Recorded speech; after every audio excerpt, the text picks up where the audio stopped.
شروع اللہ کے نام سے جو بڑا مہربان نہایت رحم والا ہے۔ حضرت امام علی علیہ السلام کی خدمت میں ایک شخص آیا اور عرض کرنے لگا، یا علی، زندگی بے سکون سی بن گئی ہے، کوئی سکون نہیں نہ آرام، سارا دن چڑچڑاپن غصہ مجھ پہ حاوی رہتا ہے، میں کیا کروں کہ میرا رویہ اچھا ہو جائے؟ تو امام علی علیہ السلام نے فرمایا، اے شخص، تم اپنی جائز خوشیوں کو پورا نہیں کرتے، تب یہ مایوسی اور چڑچڑاپن تم پہ آیا ہے۔ اس نے کہا، یا علی، میں کیا پورا کروں؟ جو میں چاہتا ہوں وہ مجھے ملتا ہی نہیں۔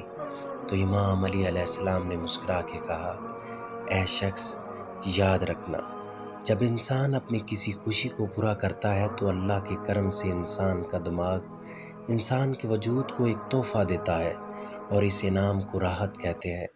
ایک بات اور یاد رکھنا، جتنی خوشی انسان کو بڑی خوشی ملنے کے بعد ملتی ہے، اتنی ہی خوشی اللہ کے کرم سے چھوٹی چھوٹی خوشیاں پوری کرنے کے بعد ملتی ہیں۔ بس یہ انسانوں کا وہم ہوتا ہے کہ مجھے دنیاوی فلاں چیز مل جائے تو میں تا حیات خوش رہوں گا۔